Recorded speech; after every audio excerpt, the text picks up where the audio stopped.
I'm recording this video with permission from Scholastic. So today we're going to be reading chapter 3 of Frindle. If you missed the first two chapters, please go back and watch those, and then you guys can pick up where we left off. I want you guys to think about where we left off in the book. The last sentence of chapter 2 says, "It was still a week before school, and Nick already felt like 5th grade was going to be a very long year."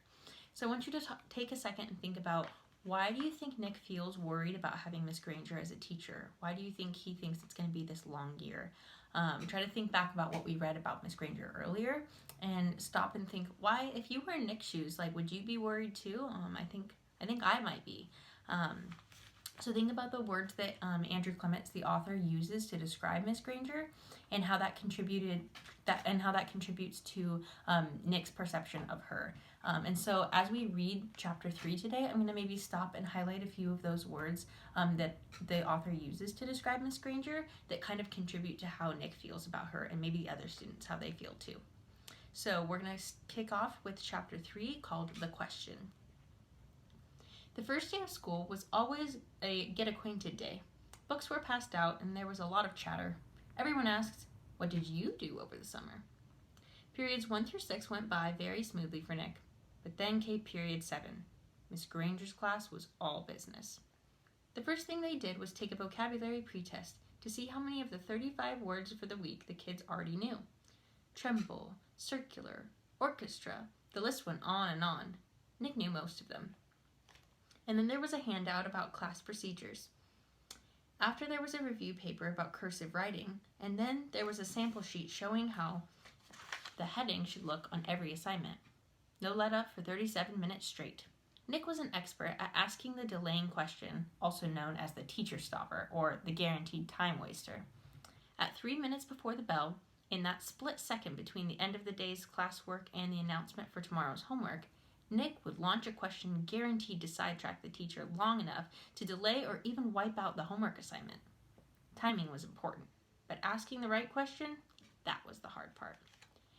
Questions about stuff in the news, questions about college, the college the teacher went to, questions about the teacher's favorite book, sport, or hobby. Nick knew all the tricks, and he had been very successful in the past.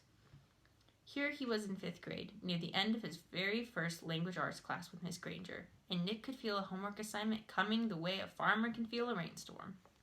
Miss Granger paused to catch her breath, and Nick's hands shot up. She glanced down at her seating chart and then up at him. Her sharp gray eyes were not even turned up to half power. "Yes, Nicholas." "Miss Granger, so you have so many dictionaries in this room, and that's a huge one especially. Where did all of those words come from? Did they just get copied from other dictionaries? It sure is a big book." It was a perfect thought grenade. Kapow! Several kids smiled, and a few peeked at the clock. Nick was famous for this, and the whole class knew what he was doing. Unfortunately, so did Miss Granger. She hesitated a moment and gave Nick a smile that was just too sweet to be real. Her eyes were the color of a thundercloud. "Why, what an interesting question, Nicholas. I could talk about that for hours, I bet." She glanced around the room. "Do the rest of you want to know too?" Everyone nodded yes. "Very well then. Nicholas, will you do some research on that subject and give a little oral report to the class? If you find out and answer yourself, it will mean so much more than if I just told you. Please have your report ready for our next class." Miss Granger smiled at him again, very sweetly. It was back to business. "Now the homework for tomorrow can be found on page 12 of your Words Alive book." Nick barely heard the assignment. His heart was pounding. He felt small, very small. He could feel the tops of his ears glowing red. A complete shutdown, an extra assignment, and probably a little black mark next to his name on the seating chart. Everything he had heard about this teacher was true. Don't mess around with a lone Granger. Okay, so we just finished chapter 3. I want to do a quick review of some of the things we see the author using in this chapter to describe Mrs. Granger, because this could be something this could be a tactic that you use in your own writing at home right now. The author writes, "Her sharp gray eyes were not even turned up to half power." So when you hear the word or the phrase "turned up to half power," that means that, if you think about the heater in your car, usually there's it can be off or it can be full blast. And what the author is trying to do here, they're saying that the look on Miss Granger's eyes was not even turned up halfway, and it was still super strong and super piercing. So maybe if you're the heater in your car, when you only turn it up like 1 notch, it's super hot and it's already too much and you don't want to turn it up anymore. That's kind of like Miss Granger's eyes.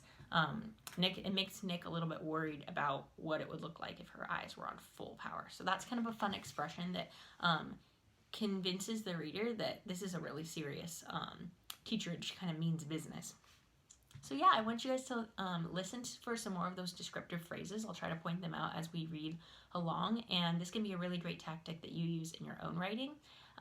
As a writer, when you're maybe writing at home, I encourage you to maybe be working on some kind of story or writing that your teacher has been showing you, because that will keep expanding our vocabularies and picking up words like this in the book. So